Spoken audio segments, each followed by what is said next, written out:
Për herë të parë në Gjilan kam qenë së bashku me Hafizin në vitin 1999. Sa po kishte përfunduar lufta, ishte qershori, Kosova ishte e shkatruar gjithandej. E mbaj mend mirë, ka qenë një pluhur, një nxehtësie jashtëzakonshme, por emocionin e asaj dite në Gjilan nuk e harroj kurrë.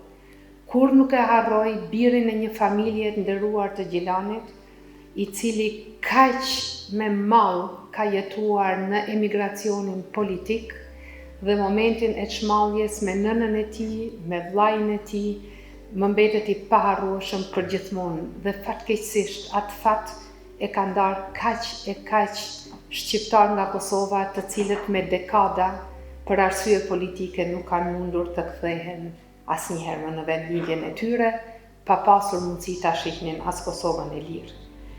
Të pikëlluar, por shumë krenar, po e nderojmë sot një njeri i cili ka bërë kaq shumë për Kosovën, shumë më shumë për lirinë dhe pavarësinë e saj, sesa që lexohet, dihet edhe flitet në vendin tonë.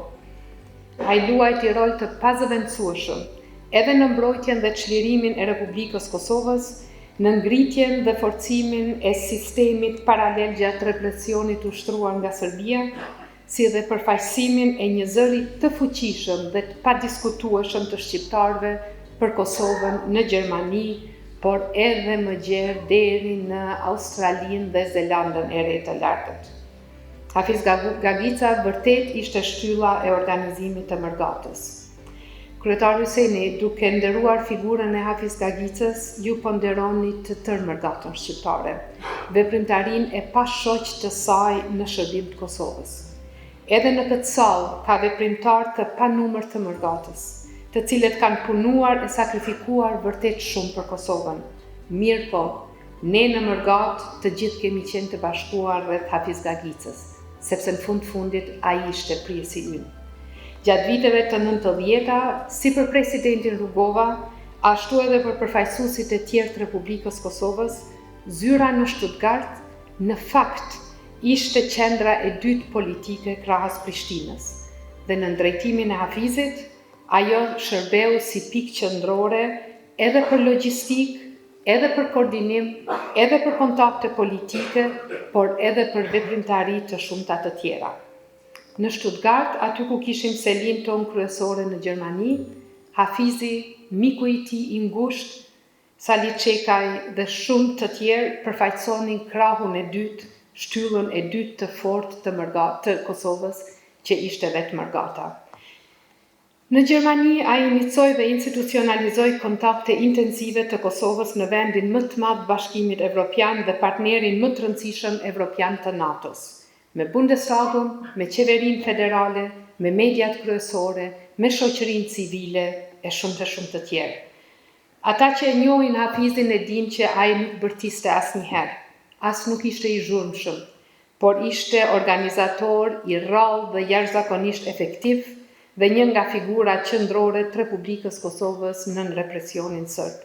Me të dhe me njerëz si ai, Republika e Kosovës u vendos në hartën e politike të botës, duke bërë të mundur që bota demokratike të mos rrinte duar kryq para gjenocidis dhe dhunës barbare që ushtronte Serbia kundër civilëve, familjeve dhe lirisë së Kosovës. Hafiz Gagica ishte nismëtar dhe udhëheqës edhe i organizimit të demonstratave të mëdha të shqiptarëve në Gjermani, ku 10 mijëra bashkëdhetar, së bashku me miq gjerman, u mblodhen për ta bërë zërin e Kosovës të dëgjueshëm në proceset politike në Gjermani dhe në arenën ndërkombëtare.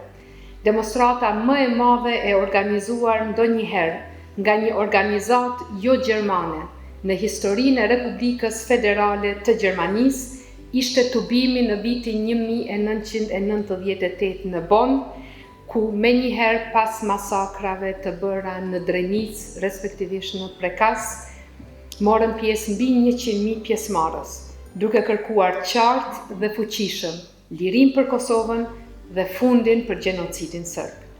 Gjatë viteve 1998-99, Hafiz Gagica, duke shfrytzuar të gjitha kontaktet dhe mundësitë e tij që kishte krijuar, bashkëorganizoi një mbështetje të gjerë politike, logjistike, ushtarake dhe financiare për mbrojtjen e Kosovës. Ai qysh në vitin 1991, siç e përmendi dhe kryetari, ishte figurë qendrore në organizimin e grupeve të para ushtarake në Shqipëri. Figurat shquara dhe heronjtë të Kosovës si Adem Jashari, Zahir Pajaziti, Ahmet Hoxha, ishin ndër ata që morën pjesë në këtë përgatitje për mbrojtjen e Kosovës, të cilat u udhëhoqën nga Sali Çekaj dhe vendosën themelet e ushtrisë çlirimtare të Kosovës. Personalitete si Hafiz Gagica janë të pandashme nga lufta për lirinë dhe pavarësinë e Kosovës. Qindra mijëra shqiptarë në Gjermani dhe në Kosovë janë të ndërgjegjshëm për këtë dhe e vlerësojnë jashtëzakonisht shumë kontributin e tij. Hafiz Gagica është pa asnjë dyshim një nga shtyllat themelore të Republikës së Kosovës. Puna e tij, kontributi i tij për pavarësinë, lirinë dhe demokracinë e Kosovës do të mbeten përjetshëm dhe të paharrueshëm, dhe Gjelani krenohet me birin e saj i cili qëndron në të njëjtën rjesht me figura të tjera të shquara të kësaj komune dhe të këtij qyteti. Faleminderit shumë, lavdi Hafizit dhe gjithë atyre që punuan për Kosovën.